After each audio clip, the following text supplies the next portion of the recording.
हरे कृष्ण दोस्तों, स्वागत है आपका हमारे YouTube चैनल में, जहां हम आपको श्री कृष्ण की दिव्य लीलाओं, अद्भुत कथाओं तथा गूढ़ आध्यात्मिक ज्ञान से जोड़ने का प्रयास करते हैं, जो मन और आत्मा दोनों को शुद्ध करती है। आज हम बात करेंगे गोवर्धन पूजा के बारे में, जिसमें भगवान श्री कृष्ण ने देवराज इंद्र के अहंकार का विनाश किया था। वृंदावन और गोकुल में हर वर्ष एक विशेष समय पर वर्षा के देवता इंद्र की पूजा होती थी। लोग मानते थे कि इंद्र की कृपा से वर्षा होती है, जिससे खेती होती है और जीवन चलता है। इस पूजा में गोधन, अन्न, जल और पकवानों का भोग लगाया जाता था और इंद्र को प्रसन्न करने के लिए यज्ञ किए जाते थे। एक वर्ष जब यह उत्सव निकट आया, तब नंद बाबा ने भी इंद्र पूजा की तैयारी शुरू कर दी। बालकृष्ण ने देखा कि गांव में सब लोग बड़ी व्यस्तता से किसी विशेष कार्य की तैयारी में लगे हैं। उन्होंने अपने पिता नंद बाबा से पूछा, पिताजी, ये सब क्या हो रहा है? किसके लिए इतनी पूजा हो रही है?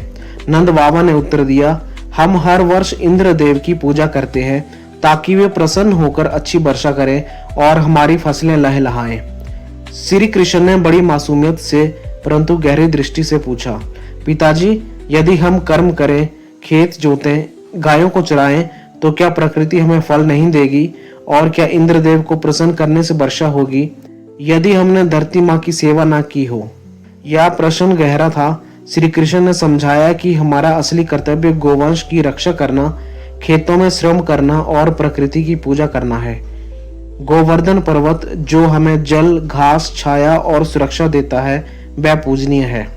श्री कृष्ण ने सुझाव दिया कि इस वर्ष इंद्र की बजाय गोवर्धन पर्वत, गायों और ब्रजभूमि की पूजा की जाए, क्योंकि यही हमारे जीवन का आधार है। शुरुआत में कुछ गोपजन हिचकिचाए, लेकिन श्री कृष्ण की तर्क और भक्ति से वे सहमत हो गए। नंद बाबा और अन्य बुजुर्गों ने श्री कृष्ण की बात मान ली। पूरा गोकुल गोवर्धन पर्वत की पूजा की तैयारी में लग गया। जिस दिन इंद्र की पूजा होती थी, उस दिन पूरे गोकुल वासियों ने गोवर्धन पर्वत की पूजा आरंभ की।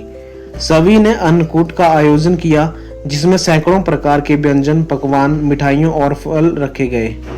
गायों को स्नान करवाकर सजाया गया और गांव के सभी जन गोवर्धन पर्वत की परिक्रमा करने लगे।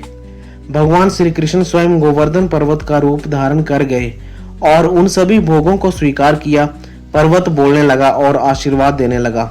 यह चमत्कार देखकर सब चकित रह गए। श्री कृष्ण ने ब्रजवासियों को बताया कि यह गोवर्धन पर्वत की कृपा है। जब इंद्रदेव ने देखा कि ब्रजवासियों ने उनकी पूजा नहीं की और उसकी जगह एक पर्वत की पूजा कर रहे हैं, तो उनका अहंकार जाग उठा। उन्होंने सोचा कि एक साधारण बालक ने लोगों को भ्रमित कर दिया है और उनकी पूजा बंद करवा दी। इंद्र क्रोधित होकर बोले, मैं इन मूर्ख ब्रजवासियों को उनके किए की सजा दूंगा और ऐसी वर्षा करूंगा कि पूरा गांव जलमग्न हो जाएगा और इन्हें मेरी शक्ति का एहसास होगा। फिर उन्होंने अपनी शक्तिशाली वर्षा करने वाली मेघ सेनाओं को भेजा। अचानक गोकुल में अंधेरा छा गया। घोर मेघों ने आकाश को ढक लिया। तेज आंधी चलने लगी। मूसलाधार वर्षा आरंभ हो गई। पेड़ गिरने लगे, घर बहने लगे, नदियां उफान पर आ गईं। गायें भयभीत होकर भागने लगीं। लोग घबरा गए। सभी ब्रजवासी बालकृष्ण के पास पहुंचे और उनसे रक्षा की प्रार्थना करने लगे। वे बोले, हे कृष्ण, हमें बचाइए। यह कोई साधारण वर्षा नहीं, यह तो प्रलय है।